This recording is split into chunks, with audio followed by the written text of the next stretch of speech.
अस्सलाम वालेकुम व्यूअर्स, मैं हूं मोहम्मद अफाक और आप देख रहे हैं मेरा यूट्यूब चैनल मिस्टर केमिस्ट।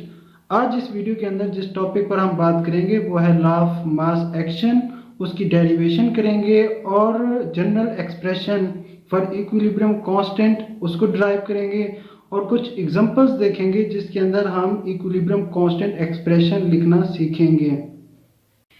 तो आज हम डिस्कस करेंगे what is law of mass action. तो इसे गोल्डबर्ग और वेग ने 1869 के अंदर पेश किया था। अब इस लॉ को समझने से पहले आपको फॉरवर्ड रिएक्शन और रिवर्स रिएक्शन का पता होना चाहिए कि what is forward reaction. Forward reaction are those type of reaction in which reactants react to form products. तो ऐसे रिएक्शन को क्या बोला जाता है? Forward reaction. अब रिएक्टेंट्स क्या होते हैं? जो सब्सटेंस कंबाइन होते हैं एक केमिकल रिएक्शन के अंदर वो रिएक्टेंट्स कहलाते हैं, और जो न्यू सब्सटेंस फॉर्म होता है उसको बोला जाता है प्रोडक्ट। तो फॉरवर्ड रिएक्शन के अंदर रिएक्टेंट्स मिलकर एक न्यू प्रोडक्ट बना देते हैं। और रिवर्स, और ये क्या होता है? लेफ्ट टू राइट डायरेक्शन में टेक प्लेस होता है, जबकि रिवर्स रिएक्शन जो होता है वो बिल्कुल इसके उलट होता है। रिवर्स रिएक्शन के अंदर जो प्रोडक्ट्स होते हैं हमारे, वो अगेन रिएक्ट करके क्या बना देते हैं? रिएक्टेंट्स बना देते हैं। अब इसके अंदर सेम वही चीज़ है, सिर्फ एक चीज़ का फ़र्क है कि उसके अंदर रिएक्टेंट्स रिएक्ट करके प्रोडक्ट बना देते हैं, इसके अंदर प्रोडक्ट जो है वो रिएक्टेंट के अंदर कन्वर्ट करते हैं। अब एक जो बात आपने यहाँ पे नोट करनी है वो ये है कि जो रेट ऑफ फॉरवर्ड रिएक्शन होगा वो रिएक्टेंट की कॉन्सेंट्रेशन पे डिपेंड करता है। क्यों? क्योंकि जितने ज़्यादा रिएक्टेंट्स होंगे तो डायरेक्शन जो होगा वो फॉरवर्ड रिएक्शन में होगा, रिएक्टेंट मिलके क्या बनाएंगे? प्रोडक्ट। लेकिन अगर एक रिएक्शन के अंदर प्रोडक्ट की कंसंट्रेशन क्या है? ज़्यादा, तो अब जो हमारा रिएक्शन होगा वो रिवर्स रिएक्शन में होगा, क्योंकि प्रोडक्ट ज़्यादा हैं तो प्रोडक्ट जो हैं वो अगेन रिएक्ट करके रिएक्टेंट्स बना देंगे। तो अब लॉ ऑफ मास एक्शन की जो एक सिंपल स्टेटमेंट जिसे मैंने अपने वर्ड्स में आपको बताने की कोशिश करूँगा कि उसने कहा था कि रेट ऑफ फॉरवर्ड रिएक्शन जो होता है वो डायरेक्टली प्रोपोर्शनल होता है to the product of concentration of reactants. अब इसमें एक बात यहाँ तक पहले समझ लें कि जो फॉरवर्ड रिएक्शन का जो रेट होगा वो किसके डायरेक्टली प्रोपोर्शनल होगा? To the concentration of active mass of reactants. कि फॉरवर्ड रिएक्शन जो है वो रिएक्टेंट की कंसंट्रेशन पे डिपेंड करता है। और सेकंड हाफ में ये है कि the rate of reverse reaction is directly proportional to product of active mass of product. अब सेकंड हाफ जो डेफिनेशन है उसके अंदर ये बताया गया है कि जो हमारा रिवर्स रिएक्शन है ये डायरेक्टली प्रोपोर्शनल होगा किसके? कंसंट्रेशन ऑफ प्रोडक्ट या एक्टिव मास ऑफ प्रोडक्ट्स। तो इसमें यह है कि जो फॉरवर्ड रिएक्शन होता है वो तो रिएक्टेंट पे डिपेंड करेगा, लेकिन जो रिवर्स रिएक्शन होगा वो किस पे डिपेंड करता है? प्रोडक्ट। आगे जब हम डेरिवेशन करेंगे तो उसमें मैं आपको क्लियरली इसको समझाऊंगा। अब हम सपोज करते हैं कि हमारे पास एक जनरल कोई रिवर्सिबल रिएक्शन है, फॉर एग्जांपल जिसके अंदर हमारे रिएक्टेंट्स हैं A and A plus B, और ये डबल हेडेड एरो है, तो इसका मतलब ये हमारे पास कौन सा रिएक्शन है? रिवर्सिबल रिएक्शन है। तो हम एक जनरल एग्जांपल लेते हैं कि हमारे पास कोई भी जनरल रिवर्सिबल रिएक्शन है जिसके अंदर हमारे पास रिएक्टेंट्स ए प्लस बी ये रिएक्ट कर रहे हैं और हमारे पास प्रोडक्ट बना रहे हैं सी प्लस डी। तो ये एक हमारे पास जनरल रिवर्सिबल रिएक्शन है जिसके अंदर फॉरवर्ड रिएक्शन भी हो रहा है और रिवर्स रिएक्शन भी टेक प्लेस हो रहा है। तो अगर हम रेट ऑफ फॉरवर्ड रिएक्शन जो है, क्योंकि हमारे रिएक्टेंट्स ये हैं, तो डेफिनेशन के मुताबिक जो रेट ऑफ फॉरवर्ड रिएक्शन होगा वो किस पे डिपेंड करेगा? Product of active mass of reactants. तो rate of forward reaction according to definition is directly proportional to the product. Product का यहाँ पे मतलब यह है कि हासिल ज़र्ब, ठीक है। प्रोडक्ट कौन कौन से हमारे पास रिएक्टेंट्स हैं? वो कौन से हैं? एक ए है, एक बी है। तो एक्टिव मास जो है उसे स्क्वायर ब्रैकेट से डिनोट किया जाता है, ठीक है। तो अब डेफिनेशन हमारी कंप्लीट होगी कि rate of forward reaction is directly proportional to product mean हासिल ज़र्ब ऑफ कॉन्सेंट्रेशन ऑफ रिएक्टेंट्स, ठीक है। तो अब ये जो स्क्वायर ब्रैकेट्स हैं ये बेसिकली किसको डिनोट करते हैं? मोलर कॉन्सेंट्रेशन को, या हमारे पास इसे सेकंड नेम जो इसको दिया जाता है वो है एक्टिव मास का, या इसे अब जो इसका यूनिट होगा वो होता है मोल पर डेसीमीटर क्यूब। तो मैं कोई भी वर्ड अगर यूज़ करूँ एक्टिव मास या मोलर कंसंट्रेशन, तो आप उसको जो हम डिनोट करेंगे वो स्क्वायर ब्रैकेट से डिनोट करेंगे। अब जो डेफिनेशन का सेकंड पोर्शन था वो ये था कि रेट ऑफ फॉरवर्ड, ये तो था रेट ऑफ फॉरवर्ड। अगर रेट ऑफ फॉरवर्ड को ओपन करके लिखें तो RF रेट ऑफ फॉरवर्ड, अगर प्रोपोर्शनैलिटी साइन आप हटाते हैं तो इसकी जगह इज इक्वल टू लगता है। तो जब प्रोपोर्शनैलिटी साइन खत्म होता है तो इसकी जगह कोई ना कोई कांस्टेंट आता है। यहाँ पर एक KF कांस्टेंट आया जो स्पेशलिटी कांस्टेंट है फॉरवर्ड रिएक्शन का, और बाकी सब कुछ सेम आ जाएगा।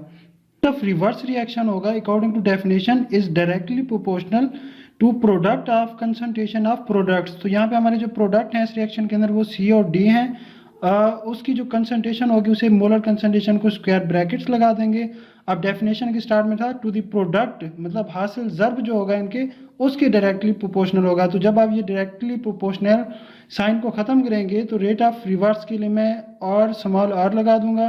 तो इसकी जगह एक कांस्टेंट आएगा जो कि एक स्पेशलिटी कांस्टेंट होगा रिवर्स रिएक्शन का, जिसे KR का नाम दिया जाता है, और आगे बिल्कुल C ब्रैकेट्स और D की स्क्वायर ब्रैकेट्स।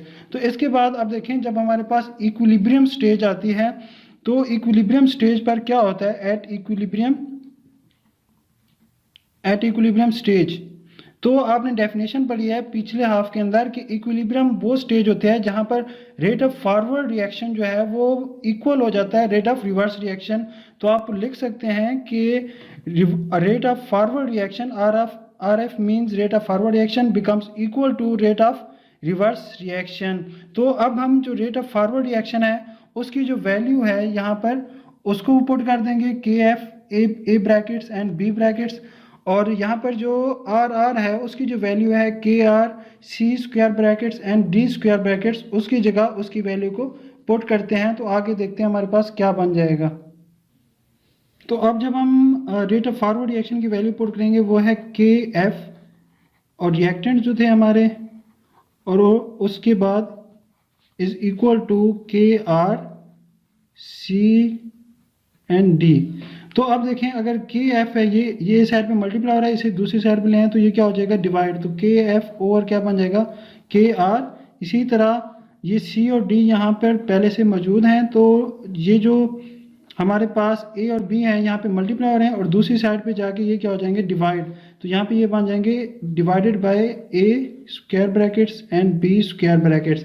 अब यहाँ पे ये वाला जो एक आपके पास बना है दिस बिकम्स इक्वल टू, हम इसको एक कांस्टेंट के इक्वल कर देते हैं, वो है इक्विलिब्रियम कांस्टेंट KC।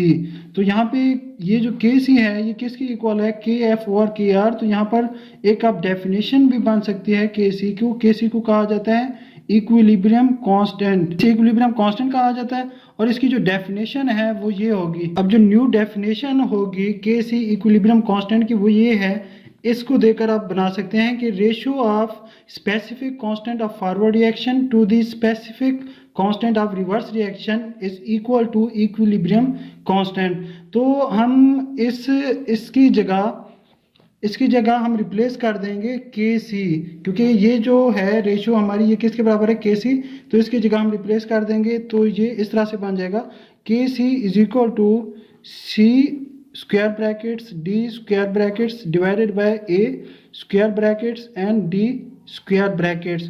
तो अब यहाँ पर देखें ये जो C और D हैं ये हमारे पास क्या है प्रोडक्ट्स हैं, और डिवाइडेड बाय क्या है हमारे पास A और B जो हैं ये क्या है रिएक्टेंट्स। तो आप देखें एक न्यू और डेफिनेशन भी यहाँ पे KC की बन सकती है जो कि ये है।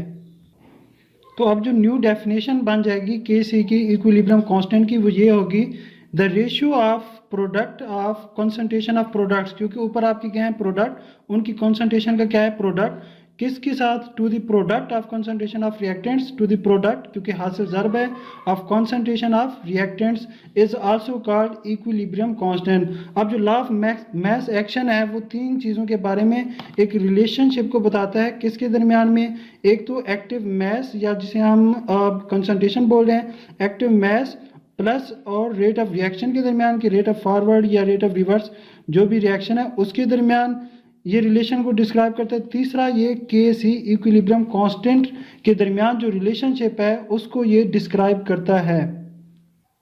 तो अगर KC का आपको जनरल एक्सप्रेशन लिखना पड़ जाए किसी भी जनरल रिएक्शन के लिए, अब इसमें एक और चीज़ हम न्यू सीखेंगे कि फॉर एग्जांपल हमारे पास कोई रिवर्सिबल रिएक्शन है A capital A plus B capital B और रिवर्सिबल रिएक्शन है तो डबल हेडेड एरो, और C capital C plus D capital D. अब ये जो small A small B small C small D ये हमारे पास हैं मोल्स, ये है नंबर ऑफ मोल्स जो एक केमिकल इक्वेशन के अंदर मौजूद होते हैं। इन्हें हम कोफिशिएंट्स का नाम भी दे सकते हैं। तो ए बी जो है ये कोई भी वैल्यू हो सकती है, 1 हो सकती है, 2 हो सकती है, 3 हो सकती है, तो इस तरह से। तो अब कोई अगर आपके पास इस तरह का रिएक्शन आ जाता है तो आपने उसका अगर केसी आपको लिखना पड़ जाए तो उसके लिए केसी आप किस तरह से लिखेंगे कि ये जो आपके पास कोफिशिएंट्स होंगे ये इनकी जो रिएक्टेंट्स या प्रोडक्ट्स होंगे उनकी रेज टू पावर में चले जाएंगे। फॉर एग्जांपल पहले आपने पढ़ा था सिंपल जो था वो इस तरह से था, ठीक है, और रिएक्टेंट्स जो थे वो नीचे थे जब आपने पीछे लॉ ऑफ मास एक्शन के अंदर पढ़ा।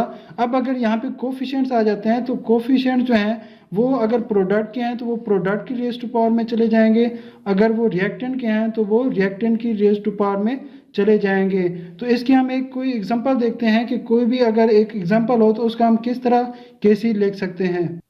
तो ये आपके पास कोई एक एग्जांपल है, जैसे नाइट्रोजन प्लस ऑक्सीजन रिएक्ट कर रहे हैं, ये एक रिवर्सिबल रिएक्शन है और ये क्या बना रहे हैं 2NO। तो इसका अगर आपको आ जाए कि आपने इसका केसी फाइंड करना है तो आपने फर्स्ट ऑफ ऑल देखना है कि इसके अंदर नंबर ऑफ मोल्स कितने हैं। इसके कितने हैं 1 है, इसके कितने हैं 1 और इसके अंदर कितने हैं 2।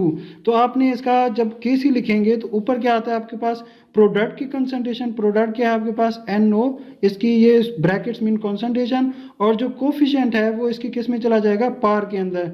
उसके बाद आप नीचे क्या लिखते हैं रिएक्टेंट्स, रिएक्टेंट्स कौन से हैं आपके पास N2, ठीक है, और इसकी जो कोफिशिएंट है वो क्या है वो 1, इसकी पावर में 1 आ जाएगा, और O2 है अगला आपका रिएक्टेंट तो वो O2 और इसकी पावर में क्या आ जाएगा 1। तो इस तरह से आप किसी भी रिएक्शन का केसी लिख सकते हैं और जो उसके कोफिशिएंट्स होंगे नंबर ऑफ मोल्स वो उसकी पावर में चले जाएंगे। Hopefully you will like this video, please like subscribe and share.